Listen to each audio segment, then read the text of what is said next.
Hello student, this is Anupam Gambhir. You are watching Anupam English classes. Student, आज के इस video lecture में class 12th English Flamingo book से form 2 and elementary school classroom in a slum, इसके हम MCQs cover करेंगे। Student, इससे पहले हम पोम की summary, explanation, question answers, word meaning cover कर चुके हैं। स्टूडेंट, बेसिकली इस पोम में स्टीफन स्पेंडर ने स्लम एरिया में रहने वाले बच्चे, अर्थात जो बच्चे झुग्गी झोपड़ी वाले एरिया में रहते हैं, उनके क्लासरूम का, उनके स्कूल के क्लासरूम का डीप डिस्क्रिप्शन दिया है। एलिमेंट्री की मीनिंग होती है बेसिक और स्लम झुग्गी झोपड़ी वाला एरिया। तो झुग्गी झोपड़ी वाले एरिया के स्कूल के क्लासरूम का डिस्क्रिप्शन है पोम में, जहां बेसिक पढ़ाया जा रहा है बच्चों को। स्टूडेंट, अगर आपने पोम के एक्सप्लेनेशन की वीडियो नहीं वॉच की है तो प्लीज़ पहले उसको वॉच कर लें, जिससे कि ये एमसीक्यू समझने बहुत इजी हो जाएंगे। स्टूडेंट, इसमें 61 एमसीक्यूज हैं इस वीडियो लेक्चर में। आपके एग्जाम में एक एक्सट्रैक्ट दिया जाएगा पोम से रिलेटेड, उससे रिलेटेड आपसे क्वेश्चन पूछे जाएंगे। मोस्टली सभी क्वेश्चंस इन्हीं एमसीक्यूज बेस्ड होंगे। सो चलिए स्टार्ट करते हैं पोम के MCQs. First question is, who is the writer of an elementary classroom in a slum? Stephen Spender. Next, what have the windows done to the children lives in the poem? Have shut the children inside and block their growth. झुग्गी झोपड़ी में रहने वाले जो बच्चे हैं, उनका जो जीवन है वो उन्हीं की मतलब उनको क्या दिखाई देता है अपने घर से? केवल वही झुग्गी झोपड़ी वाला एरिया ही दिखाई देता है, अर्थात उनको स्लम एरिया ही दिखता है।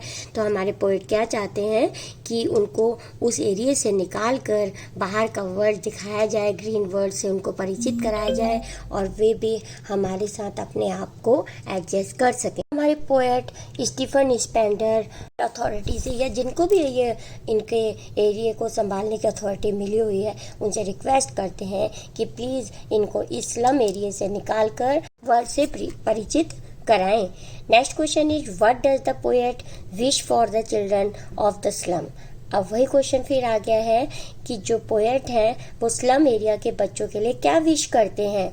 तो he wishes them happy and healthy, वे उनको हैप्पी और हेल्दी करना चाहते हैं। He wishes good changes for them, उनमें अच्छा चेंजेस लाना चाहते हैं। He wants to enjoy bounties of nature, यानी कि वे चाहते हैं बच्चों को भी नेचर का रिवॉर्ड मिले और ये बच्चे भी सभी बच्चों की तरह नेचर का एंजॉय करें। All of these is the correct answer of this question. Fourth question is, how can powerful people help the poor children? ये पावरफुल जो लोग होते हैं, जिनको अथॉरिटी होती है इनमें इम्प्रूवमेंट लाने की, तो वो किस प्रकार से इन गरीब बच्चों की हेल्प कर सकते हैं? By bridging gaps of inequality and injustice. इनके बीच में जो गैप बना हुआ है कि स्लम एरिया के बच्चों को अलग ही नज़रिए से देखा जाता है, उनका एजुकेशन सिस्टम भी बिल्कुल अलग है और उन पे कोई भी ध्यान नहीं दिया जाता, तो उसमें इनइक्वालिटी लाना चाहते हैं और उनको न्याय दिलाना चाहते हैं। Next, what do the governor, inspector, visitor in the pome depicts? ये पोम में आया था कि गवर्नर है, इंस्पेक्टर है, विजिटर है, तो ये किस चीज़ के लिए प्रदर्शित किए गए हैं, ये क्यों दिखाए गए हैं? पावरफुल एंड इन्फ्लुएंशियल पीपल, ये वे लोग के लिए कहा गया है कि जिन लोगों के पास स्लम एरिया के इम्प्रूवमेंट करने की अथॉरिटी है, कि वे लोग आगे आएँ और इनका इम्प्रूवमेंट करें और इनको बाहर के वर्ल्ड से अवगत कराएं। Question number 6, what kind of life do the children living in slum have? Slum area में रहने वाले जो बच्चे हैं वो किस प्रकार का जीवन जीते हैं? Hopeless and full of struggle, वो बिल्कुल निराश होते हैं और वो स्ट्रगल से उनका जो जीवन है वो पूरा भरा हुआ होता है। Now next question is, what theme did the poet concentrate on the in the poem? Poem में कौन सा थीम पोएट ने बताया है? Theme of the social injustice and class inequality. Who was reciting about the father's gnarled disease? Gnarled disease यानी कि जो अपने पूर्वजों से जो मुड़ी हुई सुकड़ी हुई हड्डियों की जो बीमारी होती है वो मिली है, तो ये किसके लिए कहा गया है? अभागे बच्चों के लिए ये कहा गया है। स्टूडेंट, वैसे तो सब बच्चों को अपने फादर से ज़मीन जायदाद प्रॉपर्टी मिलती है, लेकिन यहाँ पे कह रहे हैं हमारे पोएट कि इनको अपने फादर से क्या मिली है? कर्नाल डिसीज की बीमारी मिली है। Next question number 9 is, mention any 2 images used to explain the plight of the some children. Flight की मीनिंग स्टूडेंट होती है डिफ़िकल्ट सिचुएशन। तो ये जो बच्चे हैं इतने डिफ़िकल्ट सिचुएशन में हैं, तो इसके लिए क्या दो वर्ड जो पोम में यूज किए गए हैं वो बताने हैं। तो foggy slum and bottle beads on stone, तो इन दो वर्ड का इन बच्चों की डिफ़िकल्ट सिचुएशन के लिए यूज किया गया है। Why are the pictures and maps important, ये जो पिक्चर्स हैं और ये मैप है क्लासरूम में हैंग किए हुए थे, लटका रखे थे और कोई डोनेशन में उनको देके गया था बच्चों को, तो इसकी क्या इम्पोर्टेंस है।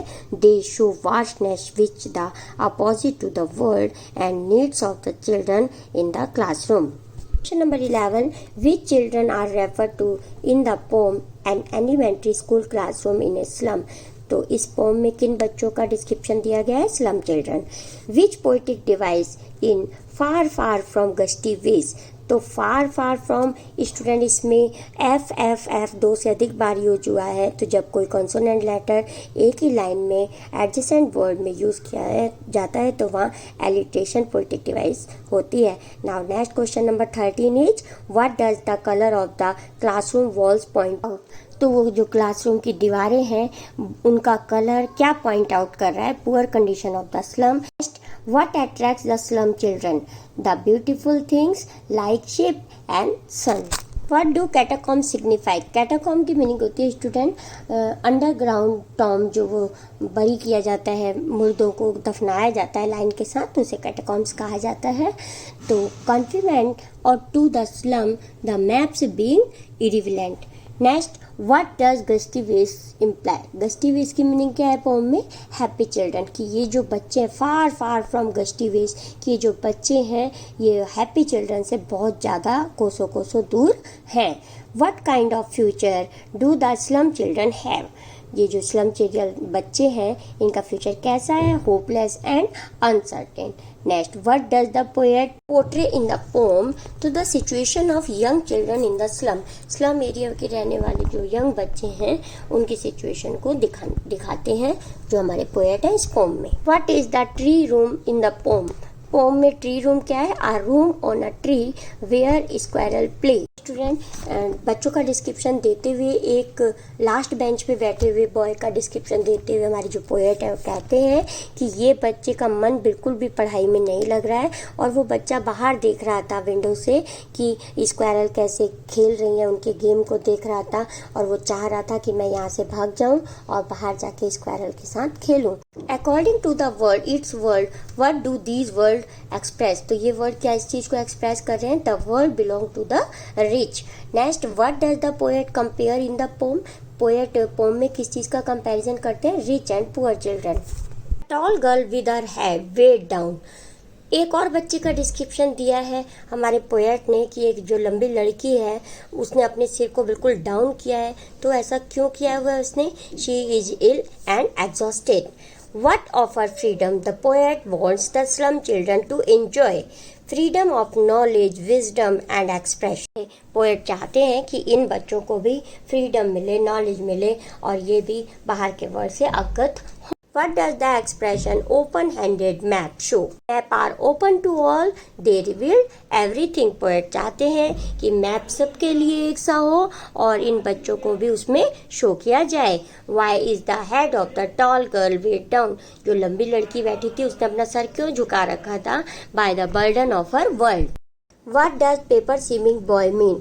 एक और बच्चे का डिस्क्रिप्शन दिया है हमारे पोएट ने और उसको पेपर सीमिंग का है कि वो इतना पतला है जैसे कि sheet of paper. Paper seeming boy का क्या अर्थ है, तो वो he was as thin as a sheet of paper. Now question number 28, who is unlucky heir and what has he inherited? Thin boy was that size, has inherited a deformed body from his father. तो एक बच्चा जिसकी आंखें rat की eyes की तरह, अर्थात rat की आइज़ कैसी होती है, इधर उधर देखती रहती हैं, किसी चीज़ के सर्च में रहती है, ग्रीडी लालची होती हैं उसकी आंखें, तो उसी का कंपैरिजन एक अनदर बच्चे से किया गया है। What does the expression break up break open suggest? Berries of dirty environment must be broken. तो हमारे पोएट चाहते हैं कि ये जो इनका डर्टी एटमॉस्फेयर है, एनवायरनमेंट है, इसको ब्रेक करते जाए। What does the poet compare the colour of walls with? Poet ने बच्चों के क्लासरूम की दीवारों का कंपैरिजन किस कलर से किया है? सॉर क्रीम यानी कि ऑफ वाइट या creamish. What is ironical about the wall hanging and donation in the class? Ironical means होता है स्टूडेंट विडम्बना, अर्थात जो हम सोचते हैं वैसा ना होकर कुछ अपोजिट होता है तो इट इज कॉल्ड आयरनिकल। तो जो डोनेशन में उनको पिक्चर्स दे गए हैं, जो उनकी क्लासरूम की दीवारों में टंगी हुई हैं पिक्चर्स स्लम एरिया के बच्चों के क्लासरूम में, तो वो आयरनिकल क्यों है? Completely opposite to the needs of the children in the classroom, कि वो जो पिक्चर्स टंगी हुई हैं वो उन बच्चों के लिए बिल्कुल अपोजिट है, क्योंकि उनके लिए उन पिक्चर्स का कोई भी यूज़ नहीं है। शेक्सपियर की पिक्चर्स है, वर्ल्ड मैप की पिक्चर है, या एक ब्यूटीफुल वैली की पिक्चर है, वो पूरी तरह से बच्चों के लिए अपोजिट है। What kind of look do the faces and hair of the children give? Pale faces, scattered and undone hair. ये जो बच्चों के फेसेस हैं वो बिल्कुल पीले पड़ गए हैं और उनके बाल उनके फेस पे बिखरे हुए हैं। Next question 34 is what do the words their future is painted with fog convey? जो उनका फ्यूचर है वो धुंध से भरा हुआ है, किसको डिस्क्राइब करता है? नो होप ऑफ इम्प्रूवमेंट, कि कोई आशा नहीं है कि उन बच्चों का कोई इम्प्रूवमेंट होगा। What is the meaning of the paper swimming boy with rat eyes? Paper swimming जो पतला, इतना पतला बच्चा जितना कि शीट ऑफ पेपर, उसको रैट आइज, उसकी आंखों को रैट आइज क्यों कहा है?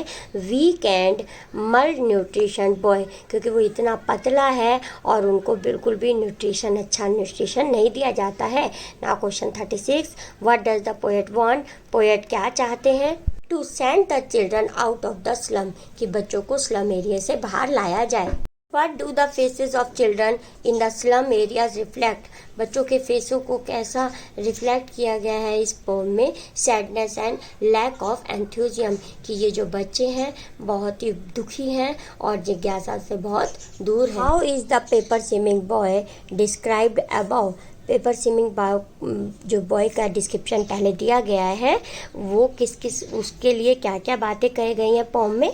रैट साइज की, उसकी आंखें रैट की तरह, as thin as a sheet of paper, इतना पतला है जितना कि पेपर की शीट होती है, स्टंटेड है। तो all of the above is the correct answer of this question. Now question 39, which of the following words imply a black future? तो फ्यूचर पेंटेड विद फॉग, कि उनका जो बच्चों का फ्यूचर है वो फॉग से पेंट किया गया यानी कि धुंधला है। Which poetic device is use in the paper swimming boy? Paper swimming boy में कौन सी पोइटिक डिवाइस है? ओनोमेटोपोया। स्टूडेंट, इतना बढ़ा चढ़ा के इसमें वर्णन किया गया है, कहा गया है कि इतना पतला जितना कि शीट ऑफ पेपर, तो ऐसा कोई बॉय हो सकता है? तो इसलिए यहाँ पोइटिक डिवाइस ओनोमेटोपोया है। इस पोइटिक डिवाइस में बढ़ा चढ़ा के वर्णन किया जाता है। What does the poem describe? An elementary school classroom in a slum. What does the map represent in the classroom? Classroom में जो मैप की पिक्चर लगी है वो किसको रिप्रेजेंट कर रहा है? World of rich and powerful. The children faces are compare to rootless weeds because of, जो चिल्ड्रन के बच्चों के फेसेस हैं वो रूटलेस वीड कहा गया है उनको। क्यों? रूटलेस वीड्स मतलब अनवांटेड प्लांट, ऐसे प्लांट जिनकी रूट नहीं होती, किसी को आवश्यकता नहीं होती। क्यों कहा गया है? क्योंकि वो मल न्यूट्रिशन है, ऐसे बच्चे हैं बहुत ही ज़्यादा वीक है, ऐसे जिनको देख के लगता है कि किसी को भी इन बच्चों की ज़रूरत नहीं है, इसीलिए उन्हें रूटलेस वीड्स कहा गया है। Now next question 46 is who is the sitting unnoted? कौन अननोटेड बैठा है, मतलब बिल्कुल भी ध्यान नहीं दे रहा है क्लास में? आ यंग बॉय, जो कि विंडो से बाहर देख रहा था, सोच रहा था कि मैं बाहर जाऊं और स्क्वायरल के साथ खेलूं। Now next question 49, what do the words from fog to endless night mean? इसकी मीनिंग क्या है? Dark and uncertain future of slum children. The map is a bad example as it makes one aware of a beautiful world. Who are the children like rootless weeds? Who is unlucky here in the poem? A young boy. What are the classroom like? Dim and pathetic. Which game is referred to in the last line? Squirrel game. What are they away from? ये जो बच्चे हैं वो किससे दूर है? Gusty waves की happy children, खुशहाली से ये बच्चे बहुत ज्यादा दूर हैं। What does the poet show through expression? So blot their maps with as big as dome. Blot की मीनिंग होती है स्टूडेंट चिन्हित किया जाना। तो जो हमारे पोएट हैं उन्होंने पोएम में इस चीज़ का एक्सप्रेशन दिया है कि कहा है कि इन बच्चों को भी मैप में पॉइंट आउट किया जाना चाहिए। एक्सप्रेशन के थ्रू पोएट क्या चाहते हैं? The slum is like doom for the poor. Kind of future does the slum children have? Hopeless and uncertain. Who is wicked in the poem and elementary school classroom में slum किसे wicked बिल्कुल बेकार किसे कहा है बच्चों ने? Shakespeare को। शेक्सपियर की पिक्चर उनके क्लासरूम में टंगी हुई है, उसे उन्होंने बिल्कुल बेकार समझा है। Next question number 57, identify the literary device in red size में कौन सी लिटरेरी डिवाइस है? मेटाफर, क्योंकि एक बच्चे की आंखों का कंपैरिजन किया गया है रेड की आइज से और इसमें लाइक या एज वर्ड का यूज भी नहीं है, इसीलिए यहाँ पोएटिक डिवाइस मेटाफर है। Which literary device in slum as big as doom? Side में कौन सी पोएटिक डिवाइस है? इसमें सिमली है स्टूडेंट, कंपैरिजन भी है और एज वर्ड का भी यूज है। Next, what is the future of the children? बच्चों का फ्यूचर क्या है? अनसर्टेन एंड ब्लीक, बिल्कुल ब्लॉक है, उनका रुका हुआ स्टॉप फ्यूचर है और पोएट चाहते हैं कि उनका ये फ्यूचर उज्जवल हो। The lifes of the children are confined in, बच्चों की जो लाइफ है वो किससे कन्फाइन की गई है? Narrow street of the slum. ऐसा कहा गया है कि वो जो बच्चे रहते हैं ऐसी जगह पे, ऐसी स्ट्रीट में रहते हैं, वो बिल्कुल पतली पतली गलियां और होल की तरह उनके जो घर हैं। Which map is a bad example? कौन सा मैप बैड एग्जाम्पल है? The map of the world hung on the wall of the classroom, classroom में की दीवार में जो टंगा हुआ मैप की पिक्चर है वो एक बैड एग्जाम्पल है उन बच्चों के लिए। स्टूडेंट, इसी के साथ हमारे सभी MCQs कंप्लीट होते हैं। I hope this video lecture is very helpful to you. If yes, please like this video, share this video and subscribe my channel for more videos. Thank you so much for watching. मिलते हैं next video lecture में, तब तक के लिए bye.